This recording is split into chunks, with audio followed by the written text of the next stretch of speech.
రావాలి నా దగ్గర ఫోన్ నెంబర్లు కూడా లేవు ఫోన్ చేస్తాకి హలో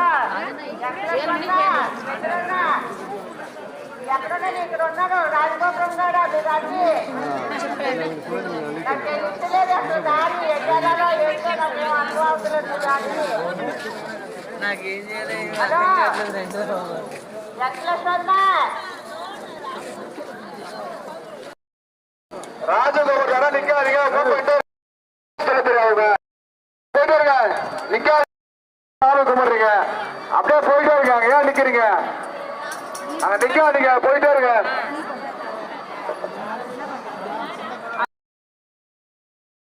வெற்றி விநாயகரை போற்றி அனைவருக்கும் வணக்கம் ஃப்ரெண்ட்ஸ். இன்றைக்கு நம்ம நினைத்தாலே முக்கியம் திருவண்ணாமலையில் நாங்கள் எங்கள் பிள்ளையார வேண்டிக் கொண்டு இந்த கிரிவல பாதையை நம்ம ஆரம்பிக்கிறோம் ஃப்ரெண்ட்ஸ். எல்லாம் வல்ல கணபதிநாதர் துணையாக இருந்த இந்த கிரிவலம் சிறப்பாக நடக்கணும் நம்ம வேண்டிக்கிறோம். ஓம் நம சிவாய. அருள்மிகு வெற்றி விநாயகரை போற்றி அனைவருக்கும் வணக்கம் ஃப்ரெண்ட்ஸ். இன்றைக்கு நம்ம திருவண்ணாமலை நினைத்தாலே முக்தி தரும் திருவண்ணாமலையில் பௌர்ணமி கிரிவலத்தில் இன்றைக்கு நம்ம கிரிவல பாதையை நம்ம ஆரம்பிச்சுட்டு இருக்கோம். அண்ணாமலையோடைய கோபுரம் தான் அங்கே அலங்கார வண்ண விளக்குகளோட இந்த ஊரே ஜொலிக்கிற அளவுக்கு அவ்வளோ ஒரு விளக்குகள் வண்ணமயமாக காட்சியளித்து கொண்டிருக்கிறது. இங்கே கார்த்திகை தீப திருவிழா அவ்வளோ ஒரு சிறப்பாக நடைபெற்றது. மேலும் இந்த கார்த்திகை தீபம் திருநாளில் இறைவன் ஜோதி பிழம்பாக காட்சி கொடுத்ததாக புராண வரலாறு தெரிவிக்கிறது. பிரம்மனுடைய மேலும் விஷ்ணு பகவானுடைய ஆணவம் அழிந்த தலம் இந்த திருத்தலம் அப்படின்ற ஒரு சிறப்பு பெயர் பெற்றது இந்த திருவண்ணாமலை. மேலும் இந்த திருவண்ணாமலை ஒரு காந்தமலை, பக்தர்களை மறுபடி வர அழைக்கக்கூடிய ஒரு சிறப்பான ஒரு மலை, மாமலை இந்த திருவண்ணாமலை. இந்த திருவண்ணாமலையை நம்ம நினைத்தாலே முக்தி, எங்கேருந்து நினைத்தாலும் நமக்கு முக்தி தரக்கூடிய ஒரு சிறப்பான மலை இந்த திருவண்ணாமலை. உலகம் எங்குமே எதிர்பார்த்து இருக்கக்கூடிய அந்த சிறப்பான ஒரு ஜோதி இங்கே சிறப்பான முறையில் நடைபெற்றது.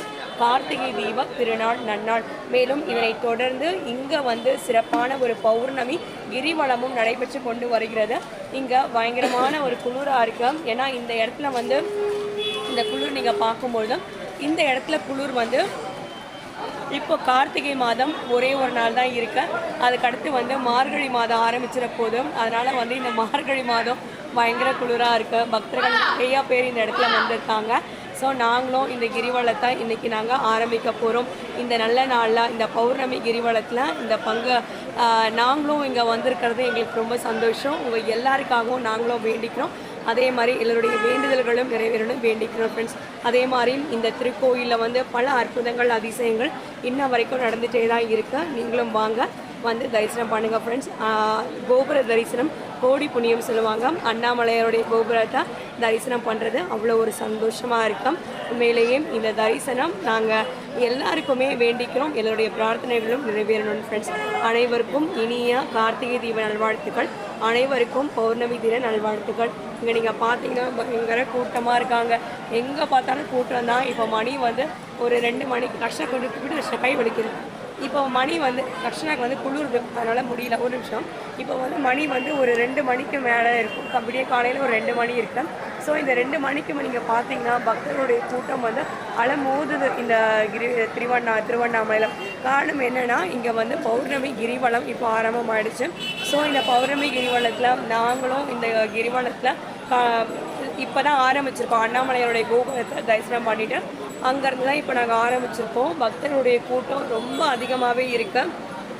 இந்த குளிர்காலம் மழை பனி எல்லாத்தையுமே தாண்டி அண்ணாமலையாரை தரிசிக்கணும், இந்த கிரிவலம் நம்ம வரணும் அப்படின்ற ஒரு பெரிய காரணமும் இருக்குது ஃப்ரெண்ட்ஸ். ஸோ இந்த கிரிவலம்ன்றது சாதாரண விஷயம் கிடையாது.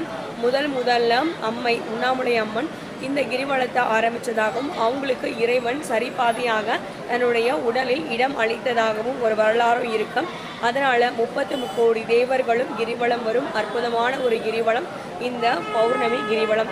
இந்த பௌர்ணமி கிரிவலம் மேலும் பல நன்மைகளையும் உடலுக்கு ஆரோக்கியத்தையும் மனதுக்கு நிம்மதியையும் தந்து நாம் வேண்டும் அனைத்து வரங்களையும் நிறைவேற்றக்கூடிய சிறப்பான ஒரு தலம் திருவண்ணாமலை. இது ஒரு அக்னி தலம், ஐம்பூதங்களுள் இது ஒரு அக்னி தலமாகவும் திகழ்கிறது இந்த திருவண்ணாமலை.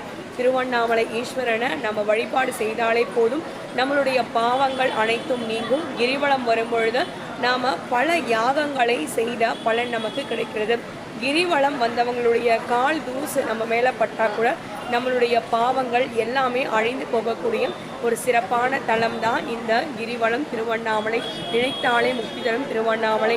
மேலும் இந்த திருவண்ணாமலையில் பல சிறப்புகள், அதிசயங்கள், அற்புதங்கள், பல மகான்களுடைய சன்னிதானங்கள், பல மகான்களுடைய ஜீவ சமாதிகள், மேலும் இங்கே சூட்சும ரூபத்தில் ஞானிகளும் சித்தர்களும் உழவக்கூடிய மிக அற்புதமான ஒரு திருவண்ணாமலை கிரிவலம். இந்த கிரிவலம் உண்மையாலுமே தேவர்களும் இந்த கிரிவலத்தை தொடர்ந்து நடந்து வந்துட்டுருக்குறாங்க. அதனால் நாமும் இந்த கிரிவலம் வர்றது உண்மையிலே அவ்வளோ சந்தோஷமாக இருக்க. இந்த பௌர்ணமி கார்த்திகை மாதம் கிரிவலம் அப்படின்றத நினச்சி பார்க்க முடியாத அளவு சந்தோஷமாக இருக்க உங்கள் எல்லாருக்காகவும் நாங்களும் வேண்டிக்கிறோம். இதுதான் அண்ணாமலையருடைய கோபுர தரிசனம். பார்க்குறதுக்கு அவ்வளோ ஒரு சந்தோஷமாக இருக்கு, வார்த்தைகள் இல்லை விவரிக்கிறதுக்கு. நீங்களும் வாங்க, அடுத்து நடக்க போகிறோம் இந்த 10 நாள் அந்த தீபம் நிச்சயமாக எல்லாருக்குமே ஒளி கொடுக்க செய்யும் அற்புதமான ஒரு தீபம். அந்த தீபத்தை தரிசனம் பண்ணுங்க ஃப்ரெண்ட்ஸ்.